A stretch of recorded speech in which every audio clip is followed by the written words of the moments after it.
Hey, what is going on, guys? Slick Joe here, hoping you guys are having a fantastic day. And today I am bringing you another Revelations video. I'm going to be showing you guys how to get to round 100, or at least a pretty high round on Revelations. This map, it is not the hardest thing to do in the world at all. It is super easy. I'm pretty sure people have done it in the starting room, but I'm going to be showing you the best strategy to get to high rounds, or round 100, or however high you can freaking get. This is the most efficient, easiest way to get to a high round. So with that being said, let's not waste any more time. Let's get right into the video. So the first thing you want to make sure you do, or make sure you do not do, is do not open this door to the left of spawn, the one that takes you over to the origins area. Do not open it. You hear me? Look at it. Don't fucking open that door. Don't open it. Don't even think about it. Don't do it. All right, so now that we got that out of the way and you're not going to open that door, the next thing you need to do is you need to get set up. So there's a few things that you're definitely going to want that will make your life a lot easier and is pretty essential for this strategy to get to a high round. The first couple of things you're going to need, obviously, is you want quick revive, you obviously want jug, and you obviously want to build a shield. Aside from that, you're going to want the Apothicon Servant upgraded, of course. The Ragnarok DG4s, those are the gravity spikes, if you didn't know, which by this time you fucking should. The Thunder Gun upgraded to the Zeus Cannon.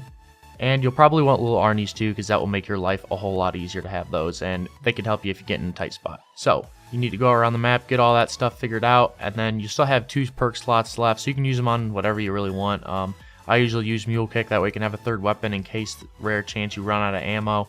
But you might, because the first like 30 rounds or so are kind of slow and zombies don't spawn that fast, so you can't really maximize your ammo usage that much. But for a third weapon, I usually choose like a shotgun or light machine gun or something. Doesn't really matter. Pretty much any double pack punch gun will work. Just use your head, one of the better guns. Go ahead and grab that. And then other perks that can be helpful are Electric Cherry, if you can magically get that by random with the random perk or whatever, or by a gobble gum. If you have the Perkaholic, go ahead and use that, I guess, if you want. If you don't feel like wasting it, you don't have to, because you don't really need it for this. Speed Cola is another good one to have. Double Tap's pretty useless here because you're not going to be using really a machine gun or anything like that during this strategy. It's basically just the Apothicon Servant and the gravity spikes, but we will get into that later. But yeah, like Widow's Wine might be not a bad one to have. Some people don't like it because when you get hit in there, all these zombies kind of bunch up and slows them down. It gets kind of annoying, but it can be helpful if you get caught in a pinch. Stamina Up's not a bad one either to have, I guess, if you need to run away or something like that. It can really get you moving if you're on a high round. That way you don't get caught. But like I said, we will talk about all that stuff once we get into the details of the strategy. So once you get all set up, you got all your guns, you pack-a-punched them all, you got your perks and everything like that, and everything that you need to go ahead and wrap all the way around to Origins part of the map, and then take the jump pad like you're going back to spawn. And this is where you'll be in this little area. There's 2 windows, the jump pad, and that door that you hopefully did not open. So this is the area where you are going to be spending the rest of the game. So you're just going to want to stay in here. Now the zombies can come from 3 spots each window, and then they can jump from the jump pad. So those are the only 3 spots you have to worry about.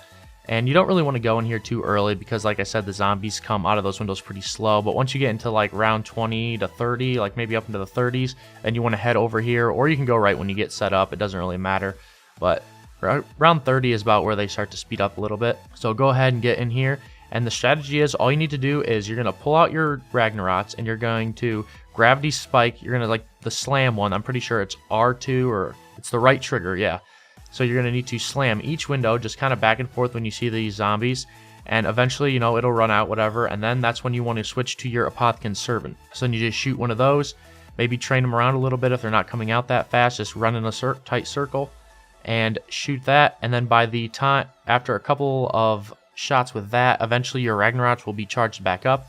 And then you're going to want to go back to the Ragnarok strategy where you slam down on each window until you run out, and then back to the Apothicon Servant, and you just kind of keep doing that cycle. Now, what is important to have the Thunder Gun for is because, obviously, during certain rounds, Margwas and Panzers will spawn, and you really don't want to have to spend too much time trying to fuck around with them, so you're going to need to get the hell out of there, on the higher rounds at least, and use the Thunder Gun to quickly take out the Margwa or Panzer or whatever spawns, and then after you get them taken out, then you can head back down to that little area and continue the strategy.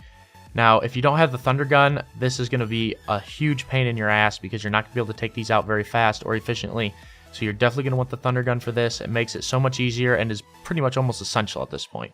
And since you're in that area, you're right by the church, and you can upgrade the little Arnies from there too, so you can throw one of them down from time to time until you've gotten enough kills with them, and then you can upgrade those and have those good to go as well. Now, getting to a high round, it is not hard on Revelations like I said earlier, but it does take a lot of time, so don't expect this to be a 2-hour ordeal. This is definitely a long process to get to. It takes a long time setting up for one, at least an hour maybe, unless you're super lucky. And then to actually get to round 100 or a decently high round, it does take a good amount of time, so clear off that fucking schedule and sit your ass in your chair and get ready to roll, because you're going to be down there for a while. But it is a lot of fun doing high rounds. I really enjoy it, and I hope this guide helps you with your quest to get a high round, and you enjoy the strategy, and it works as good for you as it does for me and probably everybody else that uses it. But yeah, guys, that's pretty much going to do it for the video. I really hope you guys enjoyed. If you did, go ahead and leave a like and subscribe. I really do appreciate it, and I will see you guys.